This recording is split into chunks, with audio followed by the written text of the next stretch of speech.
Hola, ¿qué tal? Mi nombre es Liliana Montenegro. Voy a estarlos acompañando en este diplomado, hablando acerca de las cosas más importantes de los rayos X, de las patologías más importantes y de su diagnóstico por imagen. Para iniciar el día de hoy, vamos a hablar acerca de los principios básicos de la radiología simple. Vamos a ver algunas generalidades de la placa simple de abdomen y de tórax y algo más acerca del ultrasonido.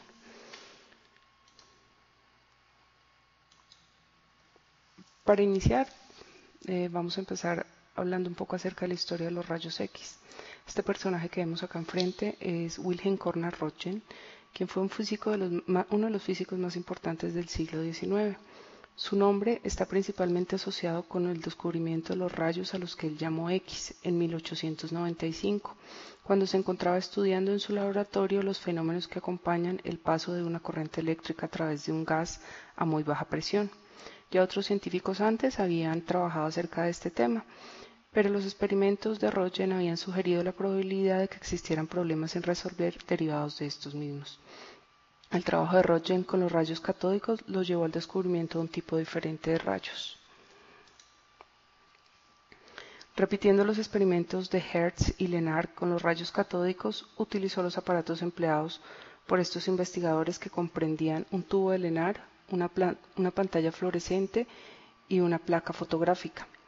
Siguiendo la sugerencia de Lenard, cubrió el tubo con una cartulina negra y observó la fluorescencia de los rayos catódicos que pasaban desde la ventana a través del tubo y se dirigían hacia la pantalla.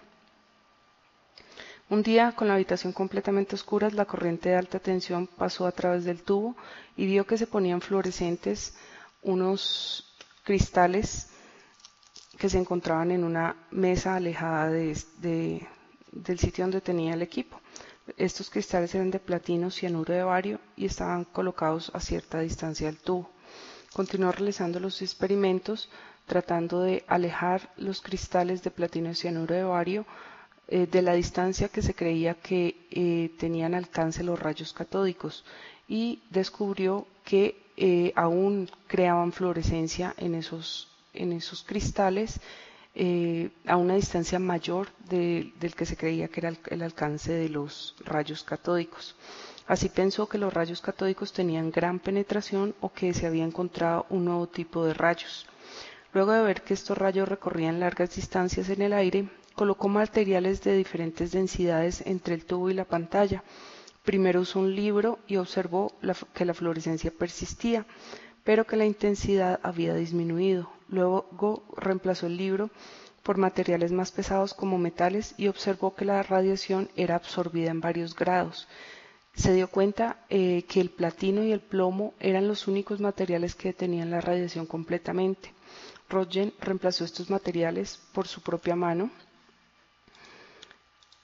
y se dio cuenta que la mano se reflejaba en la pantalla y que podía diferenciar los huesos y las estructuras blandas.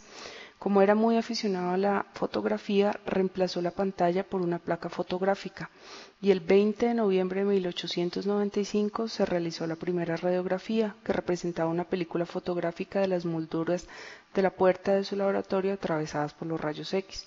Luego intentó con otros materiales como la madera, con exposiciones que variaban entre los 3 y los 10 minutos. Y finalmente, el 22 de diciembre del mismo año, realiza la famosa fotografía de la mano de su esposa Berta. Cuando emitió el comunicado científico acerca del descubrimiento de los rayos X, los llamó X porque era el símbolo algebraico que se utilizaba para mencionar lo desconocido. En 1901 recibió el primer premio Nobel de Física y siempre se negó a patentar su descubrimiento porque quiso que éste estuviera disponible para toda la humanidad. En cuanto a la física de los rayos X, recordemos que la materia está formada por átomos, los cuales a su vez están formados por protones y electrones. Los protones se encuentran en el núcleo junto con los neutrones y los electrones se encuentran colocados en órbitas alrededor del núcleo. Podemos imaginarlos como si fuera el sistema solar, donde el núcleo ocupa el lugar del Sol y los electrones ocupan el lugar de los planetas.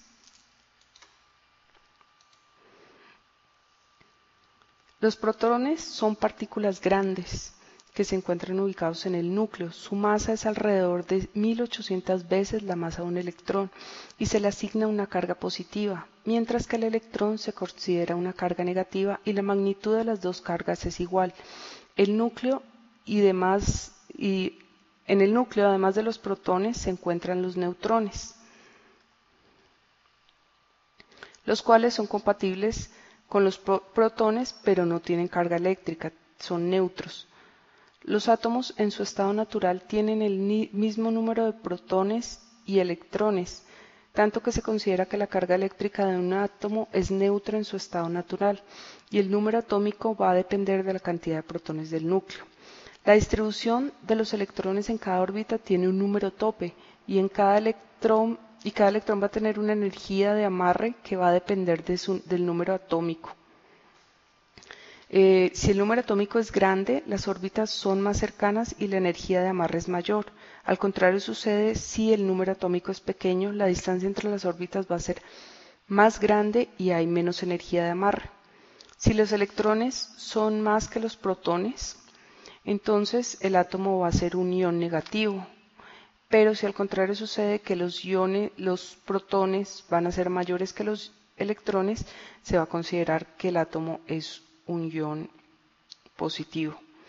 La acción de convertir un átomo de ion negativo a ion positivo se conoce como proceso de ionización, y para que este fenómeno se produzca la energía de ionización tiene que ser mayor a la energía de amarre. Aquí tenemos ejemplificado las órbitas que van a ir de la letra K en adelante, y de acuerdo al nivel orbitario vamos a encontrar que, por ejemplo, en el nivel M caben 18 electrones.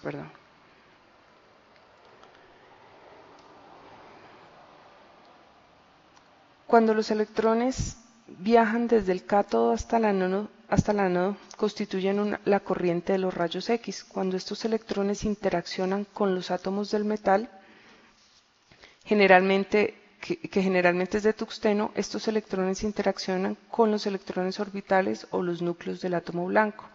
Estas interacciones van a dar lugar a la transformación de energía cinética, que es el calor, y en energía electromagnética, que van a ser los rayos X. Entonces tenemos que hay una energía que viaja, que son los rayos catódicos, que va a ser mayor a la energía de amarre que tiene este electrón. Por lo tanto, este electrón que viene desde los rayos catódicos va a chocar contra la energía de amarre del electrón, y va a hacer que este electrón se desplace en forma de energía. Acordémonos que esto es solamente un átomo, pero van a ser miles de átomos los que va a encontrar en la placa. Parte de esta energía se va a transformar. El 99% de la energía que se genera a través de esa reacción física se va a convertir en calor, y el 1% de esa energía, que va a ser electromagnética, va a ser la que va a producir los rayos X. Entonces, como lo vemos acá, esto es un tubo de rayos X, donde tenemos el cátodo y el ánodo. El cátodo es el que a través de este filamento va a generar un rayo, que es el rayo catódico, un haz de electrones. Estos electrones van a interaccionar con los electrones del blanco, que en este caso es de tungsteno, y van a generar la reacción física que veíamos anteriormente. Los electrones que se van a desplazar de cada órbita del átomo de tungsteno van a ser los que van a generar el haz útil de rayos X. Entonces, en este punto específico es donde se va a producir esta transformación física que veíamos anteriormente. Ya en cuanto a las generalidades de los rayos X, tenemos que hay unos conceptos que debemos manejar principalmente. Dentro de estos conceptos, algo muy importante que deben tener en cuenta es la densidad en los rayos X. Hay diferentes tipos de densidades, y de acuerdo a esto vamos a ver reflejado esto en una imagen de rayos X. Por ejemplo, en este caso Lo que llamamos radio transparente va a ser lo que vemos más negro en una radiografía. Y lo que vamos a ver más negro en una radiografía va a ser el aire. Entonces aquí les traigo este ejemplo, una radiografía de tórax, donde lo que vemos más negro o radio transparente pues son las siluetas pulmonares. Otro tipo de densidad que debemos tener en cuenta es la densidad líquida, pero a diferencia del aire, la densidad líquida la vamos a ver opaca o blanca, para que me entiendan un poco mejor. Entonces, a diferencia del aire, que lo vamos a ver negro, y el aire es lo único que vamos a ver negro, el líquido lo vamos a ver blanco. Entonces aquí les traigo ejemplificado. Si ustedes se dan cuenta, aquí vemos una silueta, que es la silueta de la vejiga. La vejiga la vamos a poder ver en una placa simple siempre y cuando esté llena. Otra de las densidades que podemos distinguir en una placa simple es la grasa, que al igual que el líquido lo vamos a ver radio opaco, o sea blanco. Si se dan cuenta, las mamas se ven un poco más radio opacas que el resto de los tejidos por la presencia de grasa. Los tejidos blandos, como hay mucha presencia de grasa, también los vamos a ver más radio opacos que la densidad del aire. La densidad calcio, pues también es otra de las densidades que vamos a ver radiopacas, como por ejemplo en esta placa lateral de cráneo, donde vemos pues que se ve radiopaco o blanco. Y la otra densidad que vamos a tener en cuenta es la densidad metálica, como en este paciente que tiene una prótesis de rodilla. Si ustedes se dan cuenta, la densidad del metal es mayor que la del hueso. Entonces lo que vamos a ver más blanco en una radiografía va a ser el metal, y lo que vamos a ver más negro en la radiografía va a ser el aire.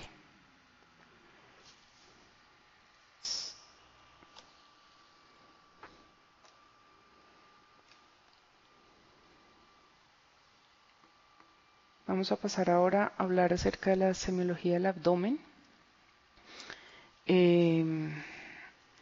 Pues se usan generalmente dos proyecciones principales, que son la posición de cúbito supino y de bipedestación.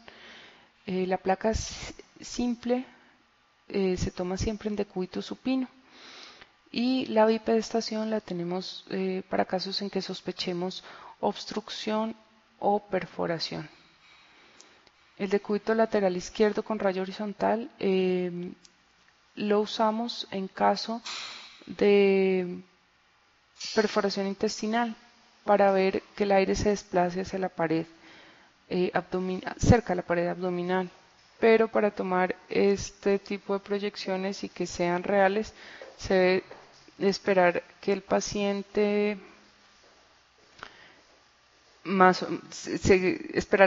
esté en esta posición durante 10 minutos, que es el tiempo que más o menos tarda en desplazarse el aire hacia la parte superior del abdomen.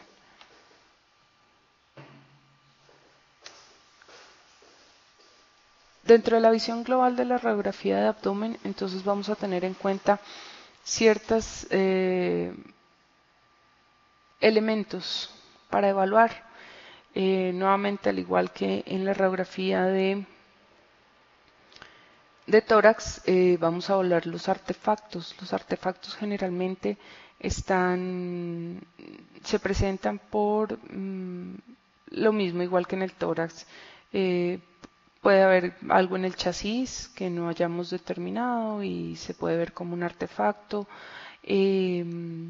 los elementos de la ropa, y para este caso en particular pues sondas nasogástricas, sondas vesicales, rectales, sistemas de drenaje, drenes, catéteres, en fin, como vamos a ver más adelante. Entonces, por ejemplo, en esta radiografía de abdomen vemos el artefacto de un catéter de diálisis peritoneal. que para este caso pues debemos, siempre su extremo proximal debe estar ubicado en hueco pélvico.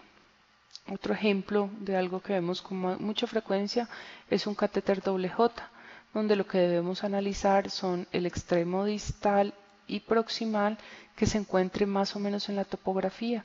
Si ustedes ven, hay una interfase, se alcanza a ver una radiopacidad de la vejiga y que corresponde, si lo traspolamos, pues sí correspondería que el extremo distal se encuentra en la vejiga, al igual que vemos aquí la sombra renal.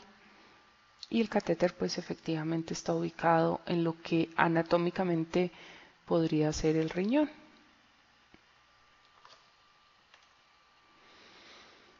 Otro tipo de artefactos pues son los clips quirúrgicos, que los podemos encontrar pues por ejemplo en este caso más o menos en la topografía del lecho vesicular. No es necesario, nosotros no mencionamos el número de clips que hay, sino simplemente que los encontramos ahí. Otro tipo de artefacto que podemos encontrar son los dispositivos intrauterinos. Restos de bario o de otro tipo de contraste. Es frecuente en pacientes que se toman estudios contrastados de intestino, tránsitos intestinales, colon por enema. Hay pacientes quienes se demoran mucho tiempo en eliminar este contraste y pues lo podemos ver en un hallazgo como en esta radiografía donde el medio de contraste se encuentra, se quedó alojado en lo que correspondería al apéndice cecal. Como ya les mencionaba, pues los artefactos de la ropa. Aquí podríamos pensar que el paciente tiene una lesión, pero no, es el caucho de su ropa que hace este efecto radiolúcido y además pues digamos que deforma de alguna manera los tejidos blandos. Botones. Entonces todo esto pues obviamente el técnico debe tenerlo en cuenta antes de tomar la radiografía porque pues se puede confundir con alguna lesión o pues difícil saber si esto se encuentra intraluminal en una asa porque el paciente se lo tragó. Otro aspecto que vamos a valorar acerca de las partes blandas, así igual como lo veíamos en la placa simple de tórax, pues son las partes blandas. Vamos a tener en cuenta los mismos conceptos que ya veíamos antes. Entonces vamos a ver si hay presencia de calcificaciones, como por ejemplo en este paciente vemos una imagen mal definida, radiopaca, que corresponde a unas calcificaciones de su glúteo izquierdo. Entonces debemos tener en cuenta también en el abdomen la valoración de los tejidos blandos. La obesidad, pues como vemos en esta radiografía, pues va a generar cierto tipo de artefacto. Aún sin embargo, pues podemos delimitar aquí la vejiga, pero pues es claro que las imágenes lineales que se ven pues corresponden a las de los tejidos blandos. En ocasiones pueden confundirse, pues tenemos que valorar bien. Secuelas postquirúrgicas. Si el paciente tiene el abdomen abierto, si tuvo, por ejemplo, como en este caso, vemos a nivel de fosa ilíaca izquierda una imagen, un halo perfectamente redondeado, seguido de radiopaco, que se sigue de un halo más radiolúcido, y vemos en el centro una imagen redondeada más radiopaca de la misma densidad del halo. Entonces ustedes pues se puede ver perfectamente que corresponde a una colostomía. Entonces esto también debemos valorarlo cuando revisamos los tejidos blandos. En cuanto a los huesos celulares de articulaciones, al igual que en el tórax, vamos a evaluar todas las articulaciones, las costillas que alcanzamos a ver, la columna vertebral, la alineación, el sacro, el coxis, las cabezas femorales, la articulación coxofemoral, la pelvis. Una placa de abdomen pues tomada adecuadamente se debe ver hasta el borde superior de la sínfisis púbica. En cuanto a las líneas principales, vamos a ver que se pueden valorar las líneas musculares. Vamos a ver pues los diafragmas los podemos valorar, los músculos del psoas, como vemos, se ve una radioopacidad a cada lado de la columna vertebral que se dirige hacia la pelvis. Esto corresponde al psoas. Siempre debemos ver los psoas. Si no los vemos, esto nos estaría hablando de que existe alguna patología retroperitoneal. En los flancos, a cada lado, vamos a ver unas líneas que gracias a la grasa preperitoneal se pueden definir los músculos oblicuos de los transversos. Entonces vamos a ver que generalmente podemos diferenciar las capas musculares del abdomen. En cuanto a las líneas viscerales, entonces se deben valorar tanto las estructuras sólidas como las huecas. Entonces vamos a ver el borde del hígado. Generalmente no debe exceder la espina ilíaca anterosuperior, como en este caso. Vemos que excede este paciente. Este hallazgo nos hablaría acerca de que tiene hepatomegalia. Y aquí podemos definir el vaso muy bien. Generalmente el vaso no se ve en una placa simple de abdomen. En esta, como tienen poco aire en su intestino, pues se pueden delimitar mejor. Incluso podemos alcanzar a ver las siluetas renales. Pero generalmente el vaso no debe verse. Se ve cuando el paciente tiene esplenomegalia. Como ya les mencionaba, las siluetas renales. Recuerden que el riñón derecho está más abajo y es un poco más pequeño que el riñón izquierdo, el cual se encuentra un poco más superior. La vejiga la vemos, como ya les había mencionado antes, si está llena. De lo contrario, pues no la vamos a delimitar. Y aquí observamos el diagrama de las siluetas renales.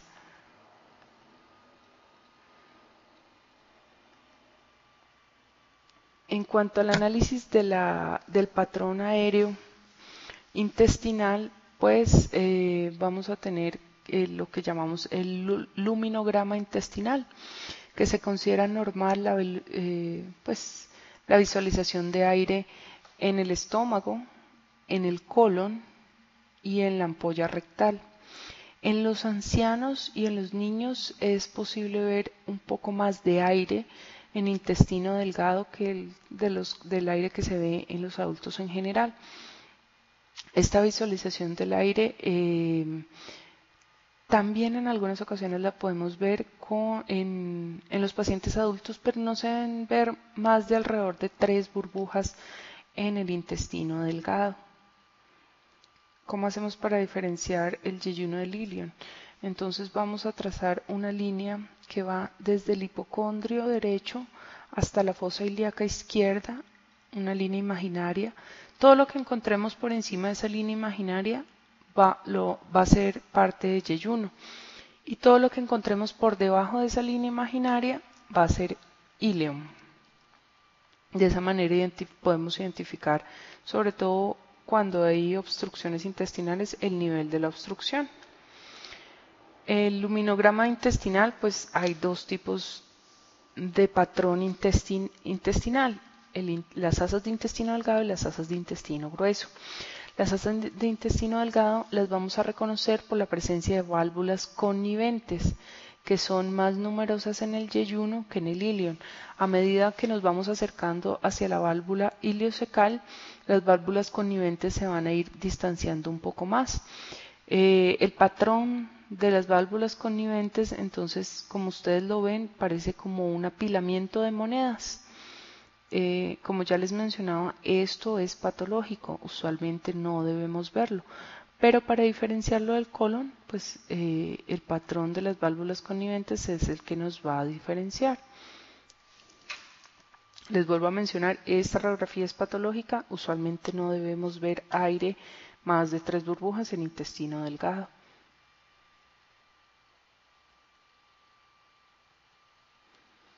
En cuanto al luminograma colónico, si ustedes comparan con la radiografía anterior, pues sí vemos ciertos cambios independientemente del diámetro de la luz intestinal, porque por ejemplo en este caso podríamos decir que más o menos correspondería sí, a la longitud de la luz de una asada de colon, pero lo que nos va a diferenciar es el patrón. Como vemos en esta radiografía, este es un patrón austral.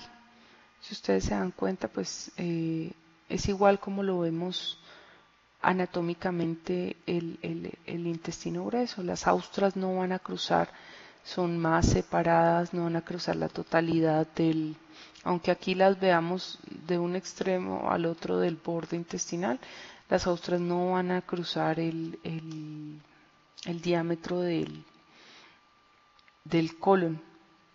Y generalmente pues algo que nos va a hablar mucho acerca del patrón del luminograma colónico es la presencia de residuo de materia fecal, el que no vemos en el intestino delgado, porque generalmente acuérdense que la absorción de líquido se hace en el intestino delgado, entonces el contenido del intestino delgado va a ser más líquido que el del colon, entonces por eso lo vamos a ver como una densidad líquida y ya en colon como una densidad más sólida.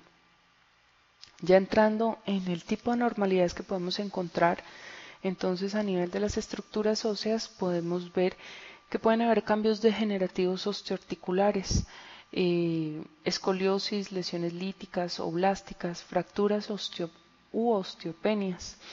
En cuanto a los cambios degenerativos osteomusculares, tenemos que en la columna podemos ver esclerosis de los platillos superiores o inferiores de los cuerpos vertebrales, o también lesiones marginales de los bordes de los cuerpos vertebrales que corresponden a osteofitos, que nos están hablando acerca de una espondiloartropatía degenerativa.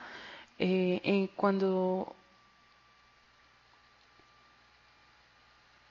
tomamos una placa lateral, pues podemos evaluar también los espacios. En esta radiografía podemos inferir que los espacios vertebrales están disminuidos. Si ustedes notan, el espacio entre L4 y L5 es mucho mayor que el que existe entre L3, L4 y L2 y L3. Las fracturas, también debemos revisar las estructuras óseas con el orden que ya les había mencionado, buscando pues cualquier fractura que se pueda presentar, ya sea lineal o como en este caso desplazada, donde hay una fractura del isquion ya antiguo.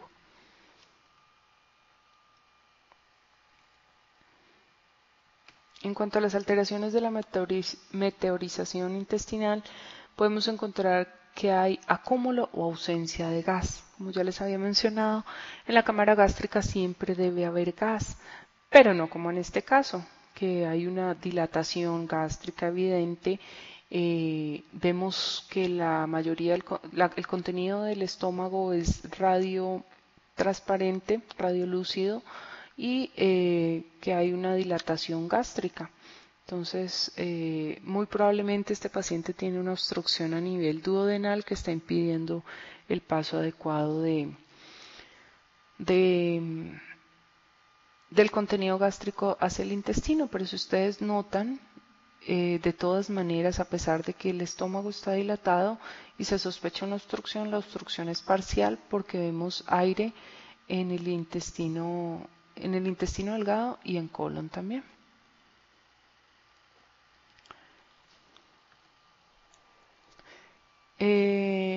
Otra de las patologías que nos puede producir alteraciones de la meteorización intestinal es el ilio paralítico, donde encontramos un acúmulo de gas en el intestino y este es delgado y se encuentra dilatado. El hilio paralítico se diferencia del hilio obstructivo porque en el hilio paralítico vamos a tener la presencia de aire en el colon y en ampolla rectal. En el hilio obstructivo, como hay un sitio de obstrucción, como su nombre lo indica, no va a haber paso de aire hacia colon. Entonces, pues hay algo que está impidiendo. En este caso de hilio paralítico, pues pueden ser otras las causas, generalmente de motilidad, que están produciendo la acumulación de gas a nivel de intestino delgado. En cuanto a la obstrucción intestinal, tenemos que tener varias cosas en cuenta.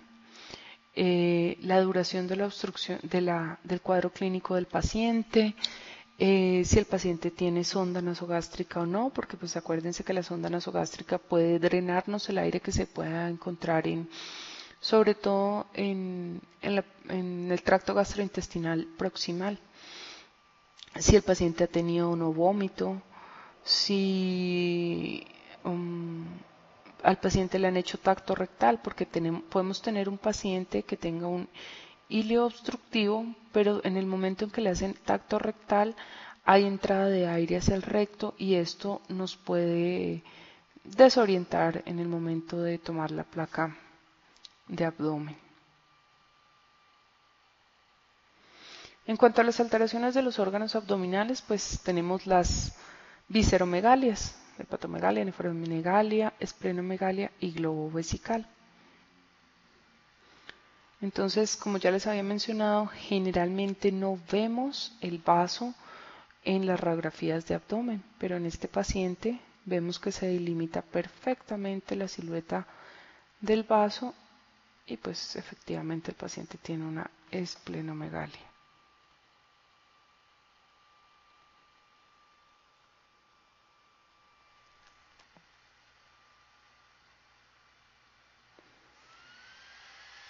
En esta imagen, pues es parecida a la que ya les había mostrado anteriormente. Vemos que la silueta hepática llega hasta la espina ilíaca anterosuperior. Esto nos habla de que el paciente probablemente tenga una hepatomegalia.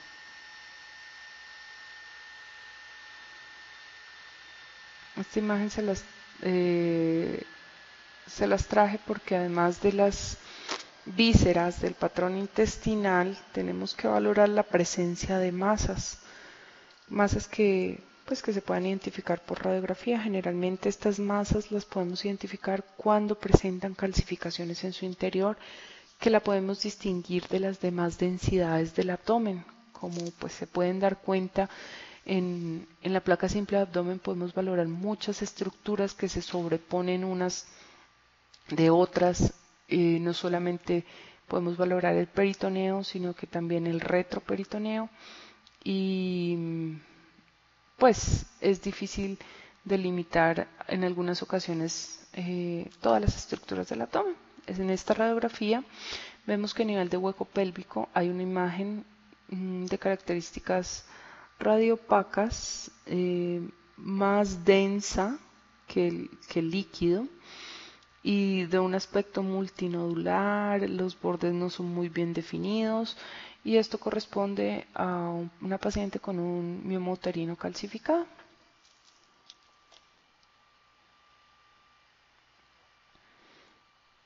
En cuanto al gas extraluminal, vamos a ver que una de las principales, digamos que la principal patología que nos puede producir gas extraluminal es el neumoperitoneo, que en ausencia de un antecedente quirúrgico indica perforación. Los pacientes que son llevados a cirugía, hay un rango de más o menos de 5 a 7 días donde es normal que veamos el neumoperitoneo postquirúrgico, pero pues después de este tiempo no lo debemos observar.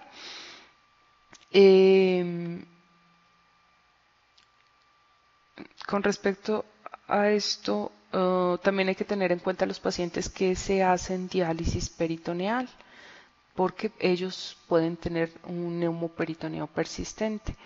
Generalmente una de las causas más frecuentes de perforación intestinal pues es la úlcera péptica. La perforación del intestino grueso suele producir más neumoperitoneo que el gástrico o la perforación de un asa de intestino delgado.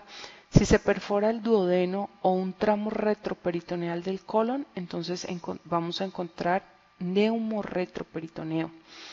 Puede haber neumoperitoneo sin perforación por una disección desde neumomediastino, por ruptura de quistes de neumatosis intestinal o procedente del aparato genital femenino.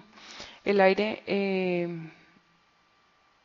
en presencia de una lesión, el aire interno, digámoslo así, a nivel de una colección intraperitoneal, pues nos va a hablar que se trata de un absceso.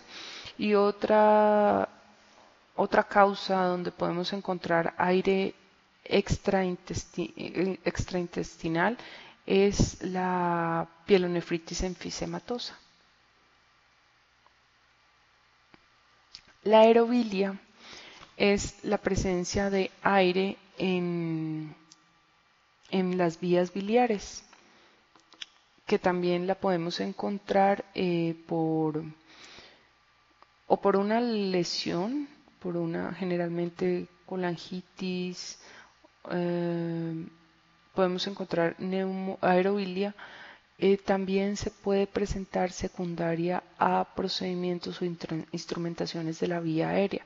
Por ejemplo, en el caso de las CEPRES, donde se hace instrumentación para retiro de cálculos, podemos observar que hay aerobilia.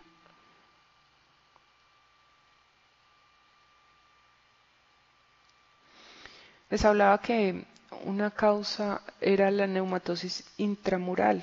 Esto hablamos hacer. La neumatosis intramural o intestinal es la presencia de aire en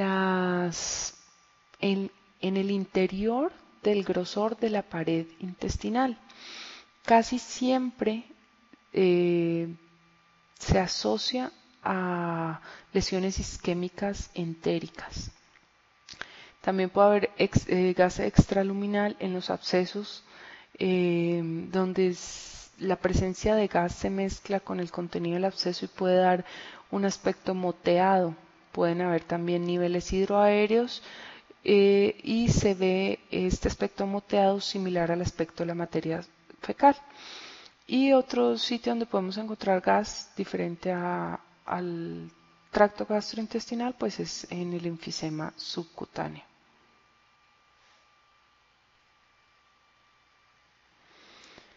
En cuanto a las calcificaciones, tenemos que pueden haber calcificaciones vasculares, como en el caso de los flebolitos, el caso de la tairomatosis, cuando pues, se calcifica y se puede ver en una placa de abdomen, o aneurismas calcificados, se calcifican las paredes de los aneurismas. Entonces, en esta radiografía les traigo unas imágenes redondeadas, radiopacas, en hueco pélvico que corresponden a flebolitos. Generalmente los flebolitos se encuentran cercanos a la línea media en el hueco pélvico. Y pues si revisamos, pues no se encuentra sobre topografía de algún órgano en especial. Pueden haber calcificaciones de origen hepatobiliar, como granulomas tumorales, un quiste hidatídico se puede calcificar, litiasis biliar o una vesícula en porcelana, como lo vemos en esta imagen.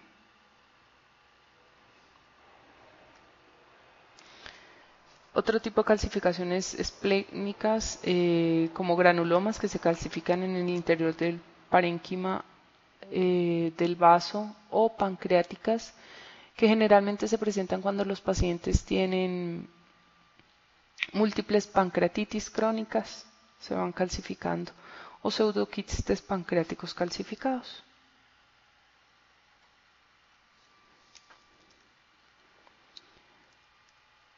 Otro tipo de calcificaciones son las de origen renal, que las podemos encontrar en todo el trayecto del tracto urinario. Pueden haber calcificaciones renales en casos de nefrocalcinosis o neoplasias que se puedan calcificar. Los quistes renales también pueden presentar calcificaciones en su interior o derivados de urolitiasis que los podemos encontrar en todo el trayecto de los uréteres o incluso hasta en la vejiga. En esta radiografía de abdomen vemos cómo la calcificación se ha improntado en los sistemas colectores, y a este tipo de calcificaciones las llamamos coraliformes porque dan el aspecto como si fuera un coral. Aquí tenemos otra calcificación que probablemente se encuentre en topografía del uréter izquierdo. Entonces, pues si nos llega un paciente con dolor abdominal, hematuria y vemos esta imagen, pues muy probablemente se trate de un cálculo ureteral.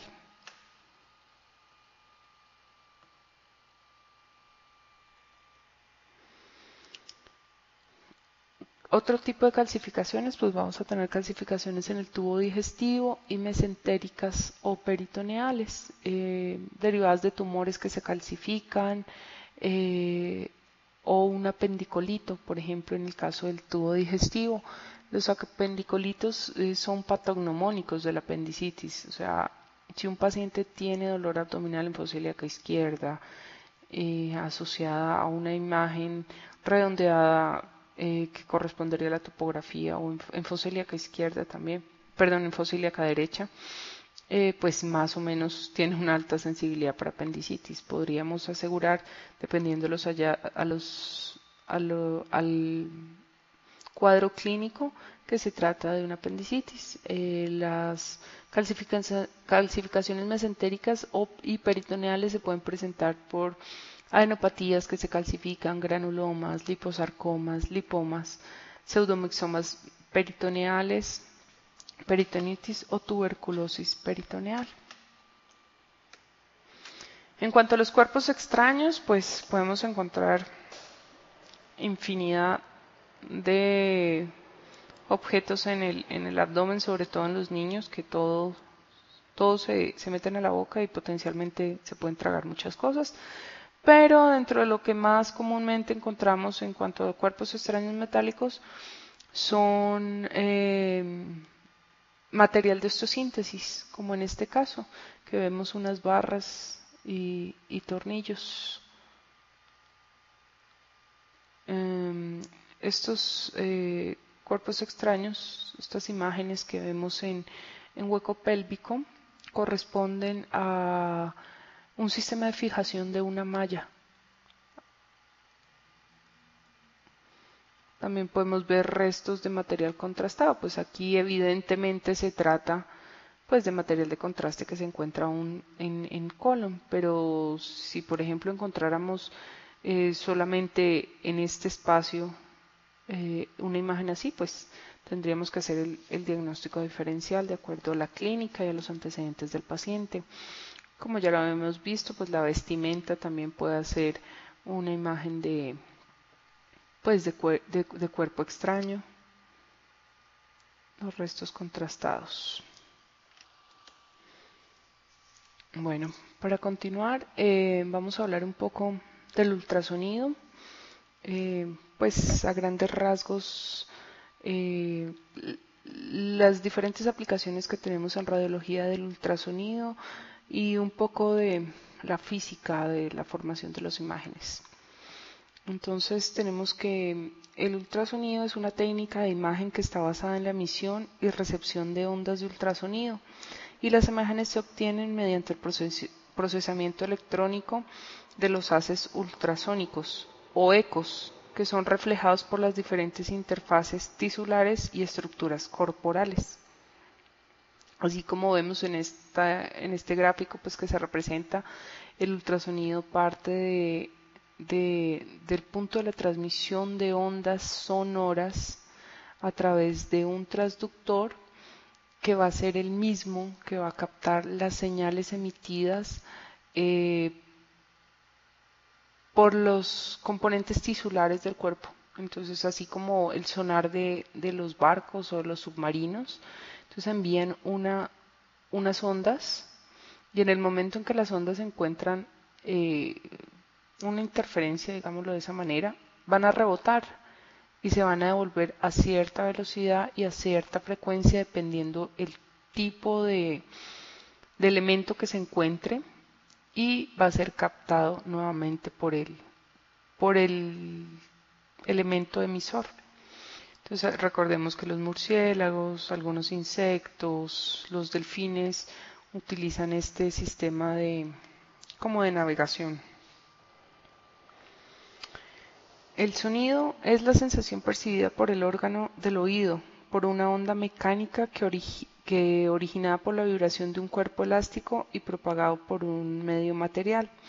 El ultrasonido se define entonces como una serie de ondas mecánicas generalmente longitudinales originadas por la vibración de un cuerpo elástico, que en este caso es el cristal piezoeléctrico, y que son propagadas por un medio material, o sea, son propagadas a través de los tejidos corporales, cuya frecuencia supera la del sonido audible por el humano, que más o menos son 20.000 ciclos por segundo, o lo que nosotros denominamos 20 kilohercios, que es la unidad de medida que se usa en el ultrasonido. Entonces, como ya les mencionaba, pues al igual que los delfines, emiten unas ondas, estas ondas llegan a un cuerpo, el cuerpo, de acuerdo a las características, va a emitir un rebote, por así llamarlo, de estas ondas, que va a ser nuevamente percibido por el delfín, pues de acuerdo a la forma y el tamaño del elemento que rebotó esas ondas. La frecuencia de una onda de ultrasonido consiste en el número de ciclos o de cambios de presión que ocurren en un segundo. La frecuencia la cuantificamos en ciclos por segundo o hertz. La frecuencia está determinada por la fuente emisora del sonido y por el medio a través del cual está viajando. El ultrasonido es un sonido cuya frecuencia se ubica arriba de los 20 kHz, que son las frecuencias que se utilizan en medicina para fines de diagnóstico clínico y están comprendidas más o menos en un rango entre 2 y 28 MHz.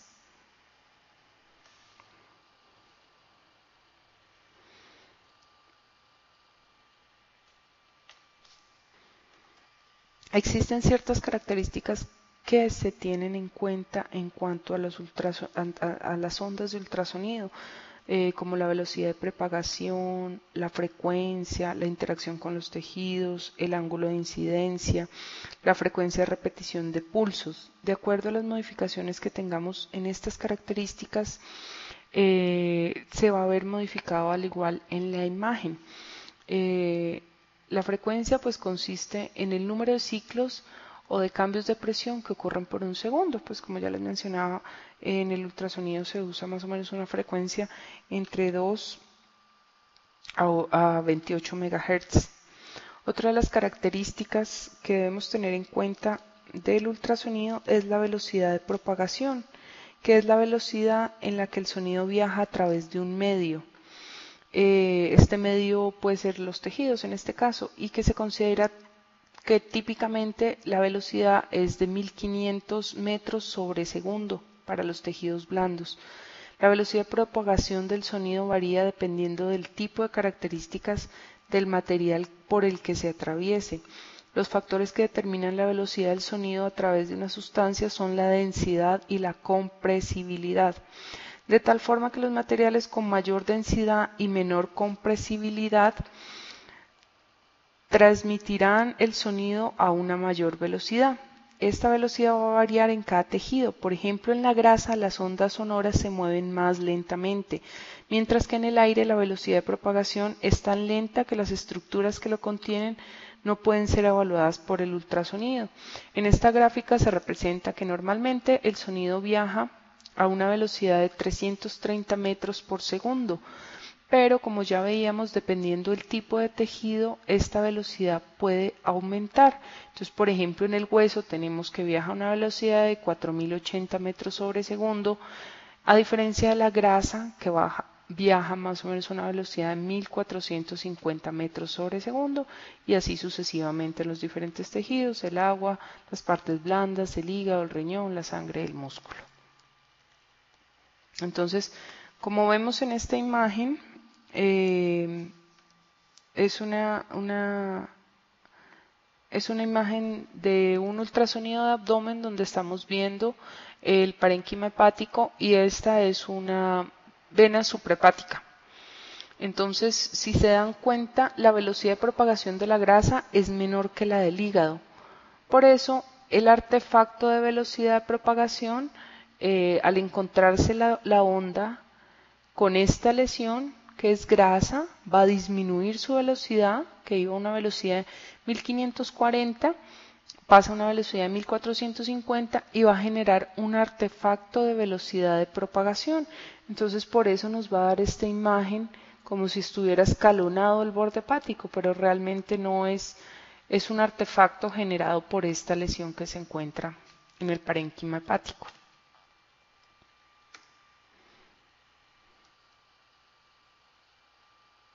En cuanto a la interacción con los tejidos, pues cuando la energía acústica interactúa con los tejidos corporales, las moléculas tisulares son estimuladas y la energía se transmite de una molécula a otra. La energía acústica se mueve a través de los tejidos mediante ondas longitudinales. Entonces, de acuerdo al tipo de tejido, va a haber una propagación de las ondas, y de acuerdo al sitio pues a la estructura que atraviesen, va a haber una interacción con esos tejidos. Entonces, por ejemplo, como lo vemos en este, es un ultrasonido obstétrico, donde podemos ver que las imágenes se proyectan de diferente densidad, ecogenicidad, perdón, dependiendo del tipo de estructura que es. Entonces vemos como en este punto que vemos negro es donde se supondría que está el transductor, y lo siguiente es una línea hiperecogénica que es la piel, y así vamos a seguir capa por capa encontrando la placenta, el líquido amniótico, y pues ya vemos el feto y las demás estructuras, el miometrio. Entonces, dependiendo la interacción con esos tejidos, pues se va a interpretar la imagen. En cuanto al ángulo de incidencia, pues la intensidad con la que un haz de ultrasonido se refleja dependerá también del ángulo de incidencia, de manera similar como lo hace la luz en un espejo. La reflexión máxima es cuando la onda incide de forma perpendicular a la interfase. Entonces vamos a tener que, si ubicamos el transductor perpendicular al órgano o a la lesión que queremos ver, va a ser más nítida que si la vemos desde otro ángulo. Generalmente, como son ondas longitudinales, pues siempre van a entrar perpendicular a la lesión, pero en algún momento podremos ver más adelante que, de acuerdo a la forma como ubiquemos el transductor, vamos a ver mejor o no también las imágenes. Entonces, los transductores pues son dispositivos que transforman el efecto de una causa física. En el caso de los transductores de ultrasonido, la energía ultrasónica se genera en el transductor, que contiene los cristales piezoeléctricos. Estos poseen la capacidad de transformar la energía eléctrica en sonido y viceversa, de tal manera que el transductor o sonda actúa como un emisor y receptor de ultrasonidos, como lo ejemplifica esta gráfica. Entonces tenemos que llega una onda eléctrica, el transductor lo transforma y lo va a convertir en una onda sonora. Igual va a recibir esta onda sonora y la va a transformar en electricidad, para así ser transformada en una imagen. Hay diferentes tipos de transductores dependiendo lo que necesitemos. Lo que va a cambiar es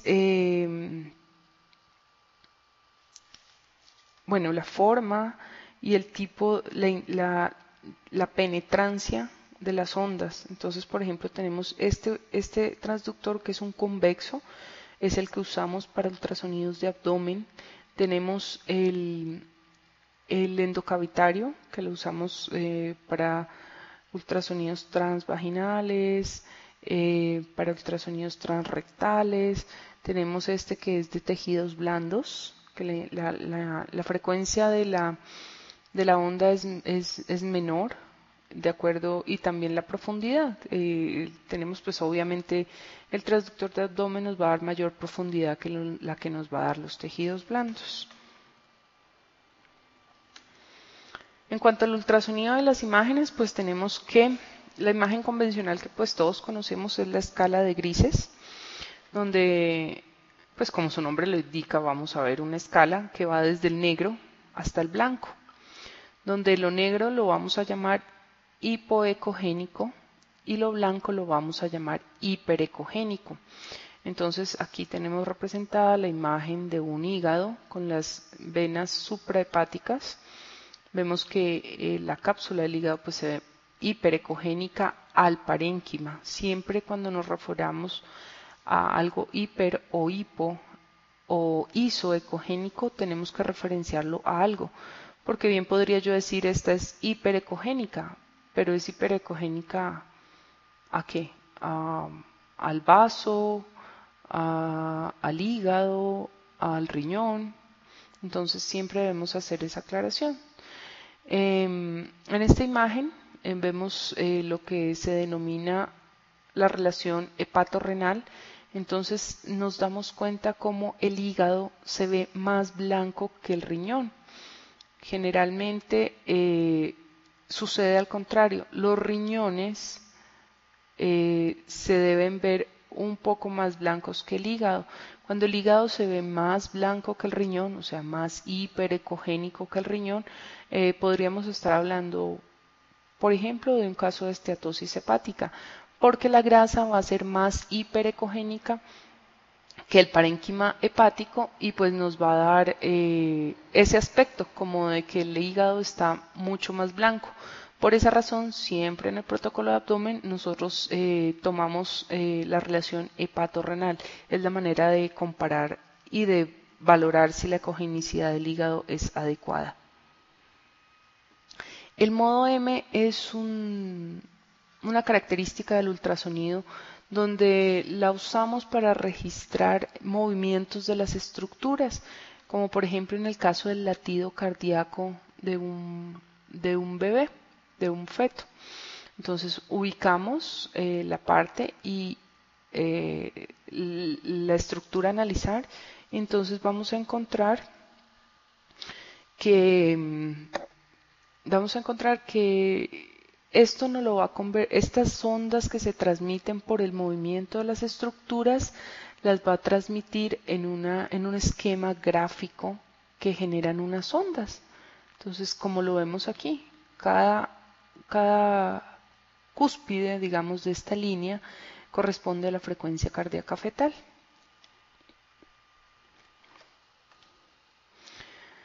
Otra característica que tienen el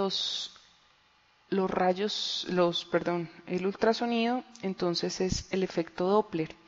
El efecto Doppler es un fenómeno donde se analiza el movimiento de unas estructuras de acuerdo a, como en el caso de los vasos. Generalmente el Doppler lo usamos para valorar estructuras vasculares. Entonces, el principio de esto va a estar dado porque en la medida en que se acercan o se alejan las estructuras, en este caso los eritrocitos del transductor, el sonido va a tener cierta frecuencia dependiendo si están alejándose o acercándose al transductor, y esto lo vamos a ver reflejado en color. Entonces es como si pasa un carro. Entonces pasa el carro, pero la persona que está más cerca al carro va a percibir las ondas con una frecuencia mayor que el que está alejado del carro. Entonces la frecuencia va a ser más amplia del que está lejos que el del que está cerca. Entonces esto va a ser interpretado por el equipo de ultrasonido y nos lo va a traducir en color. Entonces, generalmente cuando pinta rojo es porque las estructuras se están acercando hacia el transductor, y cuando pinta azul es que se está alejando. Entonces podríamos decir que lo rojo es arterial y lo azul es venoso. Pero esto se puede modificar.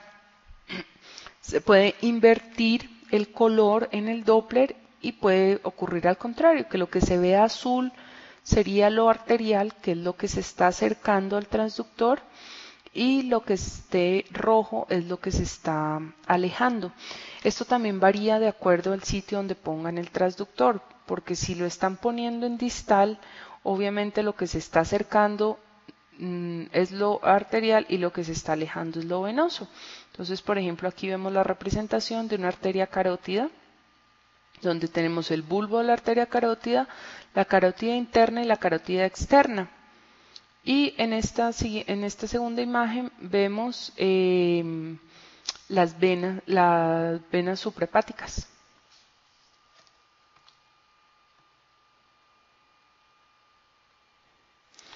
Entonces, otro tipo de Doppler es el Doppler espectral, que parte desde el mismo principio que ya les explicaba antes.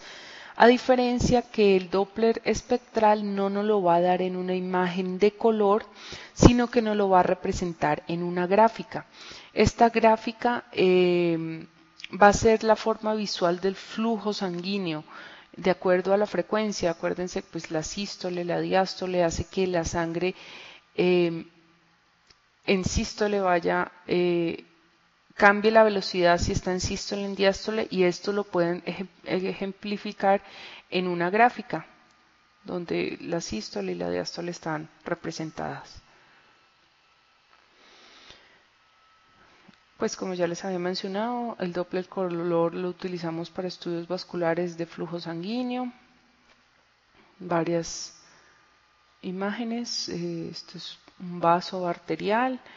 Tenemos una imagen de un aneurisma. Ya veremos más adelante las características típicas, pero pues más o menos ven que es una imagen que se encuentra mezclada. En algunos libros la mencionan como una imagen de yin-yang.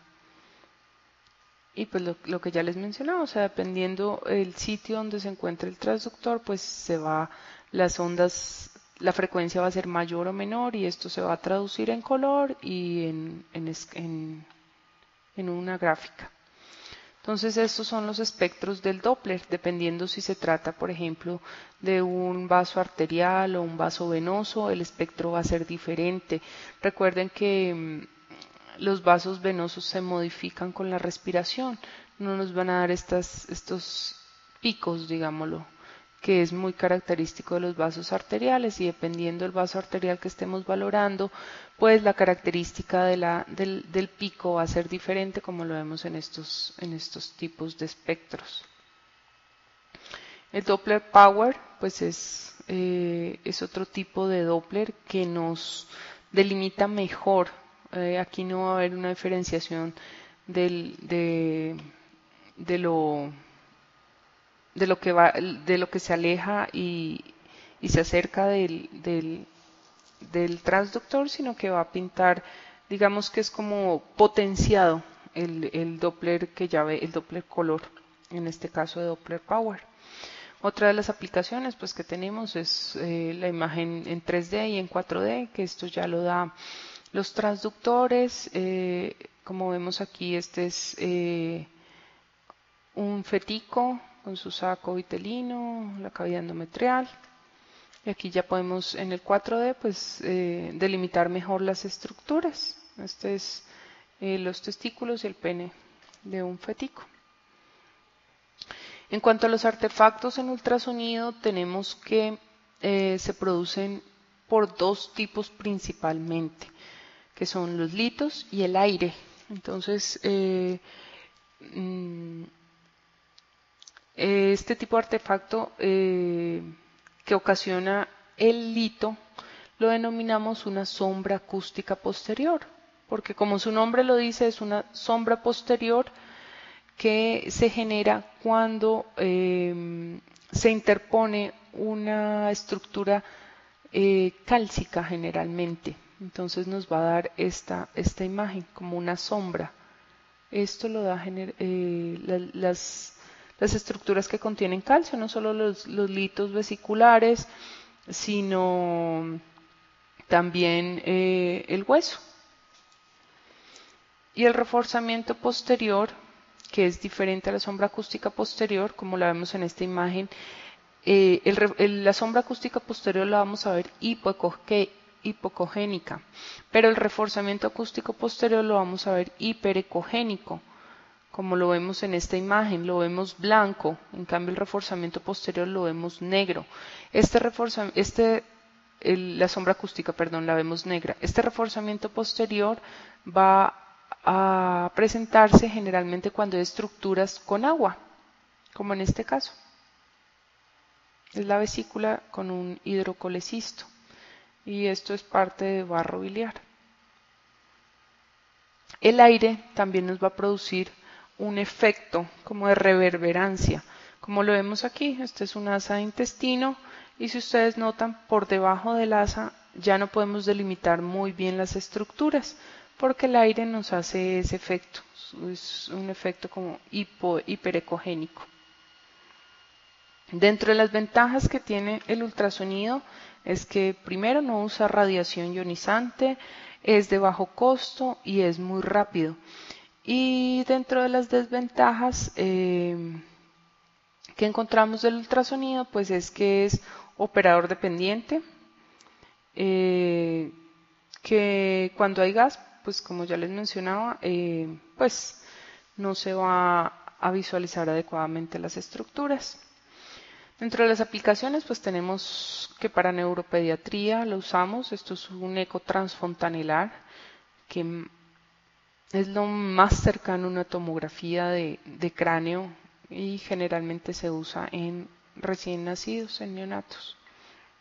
En obstetricia, entonces vemos aquí como el Doppler nos muestra la vascularidad del cordón umbilical y podemos tomar el espectro del cordón. Pues en obstetricia ya la manera de valorar alteraciones morfológicas de los fetos, el perfil biofísico. En ginecología, pues la valoración de las cavidades de la cavidad endometrial. Este es un ultrasonido transvaginal y este es pélvico. A diferencia del transvaginal, donde no necesitamos que haya una ventana acústica, pues el pélvico sí, que es la vejiga. Por eso se pide a las pacientes que llenen su vejiga antes del ultrasonido, porque este nos va a formar una ventana acústica que nos va a permitir delimitar mucho mejor las estructuras pélvicas. Como vemos acá, son imágenes de ovarios. Otra aplicación es músculo esquelético. Tiene muy buena sensibilidad, se pueden delimitar muy bien las estructuras, los tendones, la cápsula articular, los músculos. En gastroenterología y urología, pues ya como les había mostrado en imágenes anteriores, podemos observar litos, tanto en la vesícula, en la vejiga, en los riñones. En angiología, pues el uso del ultrasonido, del Doppler es bastante sensible para diagnosticar imágenes como esta, por ejemplo, que se trata de un aneurisma. Para terminar, pues como conclusión, el diagnóstico se obtiene siguiendo un orden en la interpretación de las imágenes, como ya les mencionaba desde el principio.